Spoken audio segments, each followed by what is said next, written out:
So guys, as you can see in this car, the front tire is bigger and the back tire is small. So this also you can do with your car.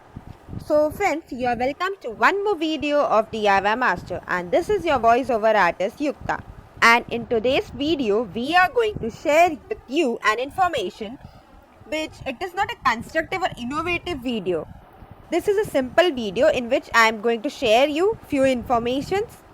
By the way, you all must be knowing that every car has different number tires, but the number which you usually see on the tire, what does it actually means?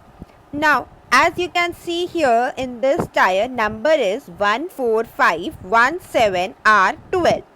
This is basically the tire's number, and similarly if I talk about my car Stephanie, then it was of different number. So now come, let's see its number.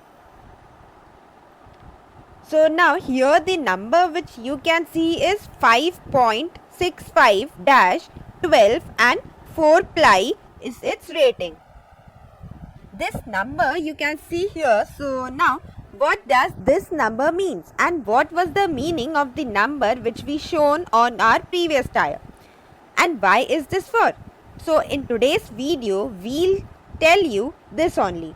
And this thing you have to take care while buying or changing your car's tire.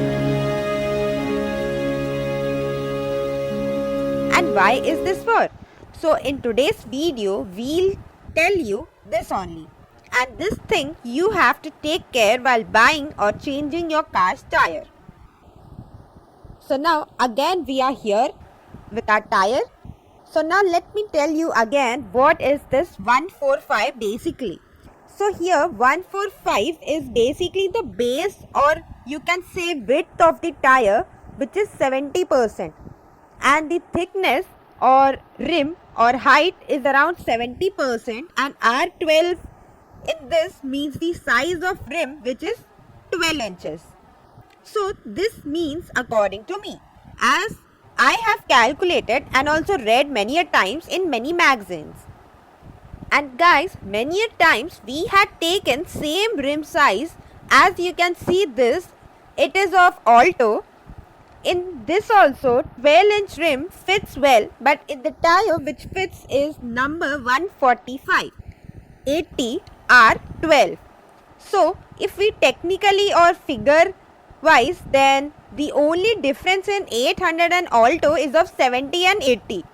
It means now you can see here the width is also 145 and the length from the outer rim radius is 80% of this, and because of Alto's tire it looks a little bit bigger than this. Apart from this, the rim size is same and this is 74%, although in this size in 800 tire the things which are given we told you it already. So now questions arises here is that whether we can fit this Alto tire in 800 or not. So according to me the answer is yes. From that you will get one benefit, that your car's ground clearance is 800 will increase and you will get more mileage because its outer radius is more, because it's here it's 80% and that is 70%. Then it's clear that 70% outer circle will be less and here in 80% it will be more. So this will cover more distance in less rounds and that will cover the distance which it should. And here you can see that here 14570, here instead of 80 it is 70 R12. And here 69 is given. Now here the 69T and here the value was different in Alto tire. So from this we can conclude that ultimately rim size is the same in both. Only the outer grip of tire makes a little bit difference and it looks a little bit bigger as compared to this tire. So we can do this, that we can fit Alto tire in 800, and before doing this we can also consult the shop vendor about its pros and cons. So he'll tell us in more detail. For more updates, Subscribe to our channel. Click the show links and enjoy watching the video.